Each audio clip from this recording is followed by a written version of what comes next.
नमस्कार, आप देख रहे हैं अब तक टीवी चैनल। हमारे संवाददाता संतराज यादव ने जनपद गोरखपुर से जानकारी देते हुए बताया कि तहसील सांजनवा में ग्राम न्यायालय की स्थापना औद्योगिक प्रदूषण पर रोक और स्थानीय युवाओं को रोजगार उपलब्ध कराने की मांग को लेकर के अधिवक्ताओं और क्षेत्रीय नागरिकों ने शनिवार से क्रमिक अनशन शुरू कर दिया है। अधिवक्ताओं ने 7 मई 2026 को जिलाधिकारी के माध्यम से मुख्यमंत्री को सौंपे गए ज्ञापन में 3 प्रमुख समस्याओं को उठाया था। उनका कहना है कि सांजनवा तहसील में ग्राम न्यायालय न होने से छोटे मोटे विवादों के निपटारे के लिए ग्रामीणों को जिला मुख्यालय जाना पड़ता है, जिससे कि समय और धन दोनों ही बर्बाद होते हैं। अधिवक्ताओं ने स्थानीय स्तर पर सस्ता, सुलभ और त्वरित न्याय सुनिश्चित करने के लिए तत्काल ग्राम न्यायालय स्थापित करने की मांग की थी। दूसरा प्रमुख मुद्दा नगर पंचायत सांजनवा स्थिति गैलेंट इस्पात और अंकुर उद्योग जैसी कंपनियों से निकलने वाला अपशिष्ट और राख है। अधिवक्ताओं का आरोप है कि औद्योगिक अपशिष्ट इलाकों तक पहुंच रहा है, जिससे कि लोग गंभीर बीमारियों का शिकार हो रहे हैं। साथ ही अंधाधुंध भूजल दोहन से क्षेत्र का जलस्तर तेजी से गिर रहा है। उन्होंने प्रदूषण फैलाने वाली इकाइयों के खिलाफ कड़ी कार्रवाई की मांग किया है। तीसरा मुद्दा बेरोजगारी से जुड़ा है। ज्ञापन में कहा गया है कि औद्योगिक इकाइयां क्षेत्र के संसाधनों का उपयोग कर रही हैं, लेकिन स्थानीय शिक्षित युवाओं को रोजगार देने में रुचि नहीं दिखा रही हैं। इससे युवाओं में असंतोष बढ़ रहा है। अधिवक्ताओं ने सांजनवा के उद्योगों में स्थानीय युवाओं की भर्ती अनिवार्य करने की मांग रखी है। तहसील बार एसोसिएशन के पूर्व मंत्री अधिवक्ता अनिल कुमार त्रिपाठी ने चेतावनी देते हुए कहा, यदि मांगे पूरी नहीं हुई तो हर महीने के पहले और तीसरे शनिवार को तहसील परिसर में क्रमिक अनशन जारी रहेगा। इसी क्रम में बुधवार को अधिवक्ता अनशन पर बैठे। अनशन को समर्थन देते हुए भारतीय किसान यूनियन राष्ट्रीयतावादी के प्रदेश महासचिव संतराज यादव ने कहा है कि सरकार को इस समस्या का तत्काल समाधान निकालना चाहिए। अनशन में प्रभाकर भारती, रमाकांत उपाध्याय, प्रभात पाठक, हरगोविंद प्रजापति, चंद्रमौली त्रिपाठी, राम मूरत उपाध्याय, बलिकरण त्रिपाठी, उमेश श्याम त्रिपाठी, अभिषेक श्रीवास्तव, ज्ञानेंद्र यादव, इंद्रदेव मिश्र सहित बड़ी संख्या में अधिवक्ता उपस्थित रहे।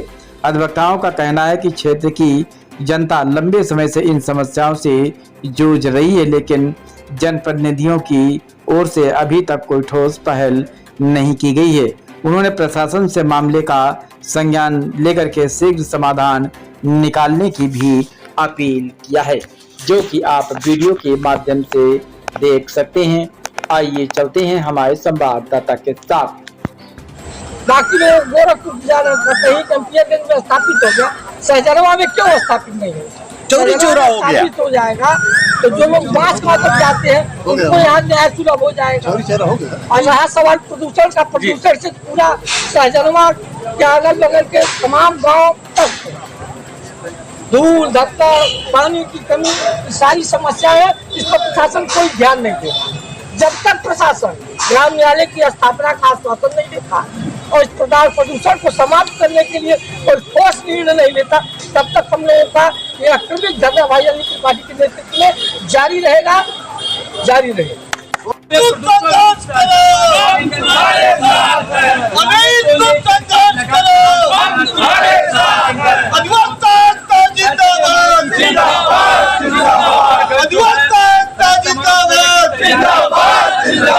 प्रदूषण को भगाएंगे, प्रदूषण को भगाएंगे, प्रदूषण को भगाएंगे। अनिल तुम संघर्ष करो, हम तुम्हारे साथ हैं। अनिल तुम संघर्ष करो, हम तुम्हारे साथ हैं। प्रदूषण, रोजगार और ग्राम न्यायालय के संबंध में रखा गया है। जो धरना प्रदर्शन की बात हम कर रहे हैं, इसके पूर्व भी हमारे यहाँ जो है स्थानीय जननेता, अभिनेता और कहने के लिए तो बहुत लोग जो है बताते हैं कि हम एनजीटी के द्वारा निर्धारित मानक मापदंडों के अनुरूप ही सारी कंपनियां यहाँ चल रही हैं, तो फिर प्रदूषण कैसे हो जाए। और एनजीटी के पास ये रिपोर्ट भी भेजी जाती है गैलेंट और अंकुर आईजीएल के माध्यम से कि हम कहीं भी प्रदूषण नहीं फैला रहे हैं। तो जब फैला ही नहीं रहे तो हो कैसे रहा? पहला बात। दूसरी बात, यह कंपनियां कहती हैं कि बिहार से आ जाओ, झारखंड से आ जाओ, छत्तीसगढ़ से आ जाओ, लेकिन मैं सहजनवा के स्थानीय लोगों को रोजगार नहीं, क्यों नहीं दूंगे भैया?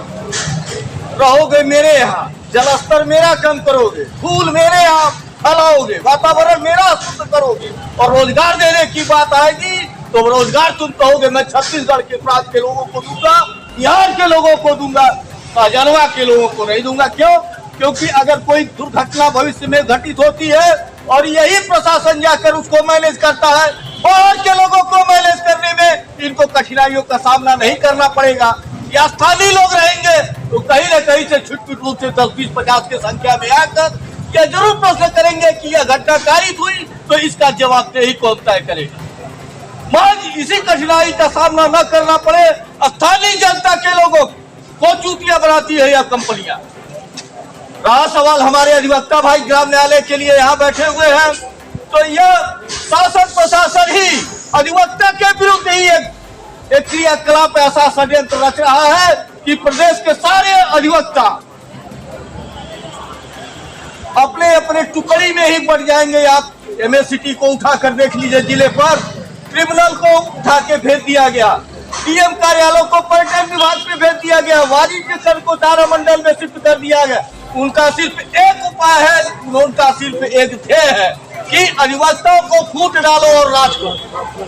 सारे अधिवक्ता जब टुकड़ी में बटे रहेंगे तो वह संगठित होकर किसी भी अन्याय के खिलाफ निर्भीक रूप से बात नहीं रख सकेंगे। बहुत बहुत धन्यवाद मैं देना चाहूंगा भाई अली त्रिपाठी जी को कि उन्होंने समाज देश हित के लिए कम से कम यह मुद्दा उठाया और आम जनमानस में यह विश्वास भी जाएगा कि अधिवक्ता जब कोई काम लेता है तो मैनेज नहीं होता है, उसको पता होता है कि उसका पथ क्या है, और जब तक अपने परिणामों को अधिवक्ता प्राप्त नहीं कर लेता तब तक वो निर्भीक रूप से सिपाही की तरह डटा रहता है। उसको यह डर नहीं लगता कि सामने क्या है, सामने पर्वत है, चट्टान है कि पठार है। इससे डर कर अधिवक्ता कभी अपनी लड़ाई वापस नहीं लेता। साथियों, यह बार एसोसिएशन सहजनवा तहसील सहजनवा के आसपास में फैले हुए प्रदूषित वातावरण के को अपने में संज्ञान संदर्भित करते हुए शासन प्रशासन के समक्ष अपनी बात मनवाने के लिए, अपनी बात सुनवाने के लिए और अपने लिए विकास के साथ साथ आप किसी के साथ विश्वास घात को मत करो। यह मत करो कि हाँ आप जो है जो कर रहे हो विकास उन्मुख हो, हम भी विकासवादी हैं, सहजनवा की जनता भी विकासवादी है। अगर विकासवादी नहीं होती तो अपनी जमीन किसी फैक्ट्री वाले को नहीं देती, उसकी भी यह सोच रही होगी कि हमारे यहाँ जो रोजगार बढ़ेगा, यहाँ अच्छा हमारे यहाँ प्रदूषण बढ़ने के अलावा कौन सा क्या बढ़ गया था, ये भी आप लोग स्थानीय है बता दीजिए। जितने जिम्मेदार हैं सबके पास मिठाई पैकेज पहुंच रहा है, अगर पैकेज न पहुंचता तो कोई कंपनी ऐसी नहीं है जिसमें बाल श्रम न होता। आप सभी अधिवक्ता भाई बंधुओं, आपने बता दीजिए आपको कि कभी कोई ऐसा व्यक्ति आया हो कि कहा हो कि हाँ फला फैक्ट्री में बाल श्रम हो रहा है। महिलाओं के लिए विशेष रूप से आरक्षित रूप से जो विधि की व्यवस्थापित व्यवस्था है उसको प्रदान किया जा रहा है, ऐसा किसी को सुनने में नहीं आया। क्यों नहीं आया? क्योंकि सबको पता है कि जो है कार्य कर रहे हैं वो बिहारी है, बाहर से आए हुए लोग।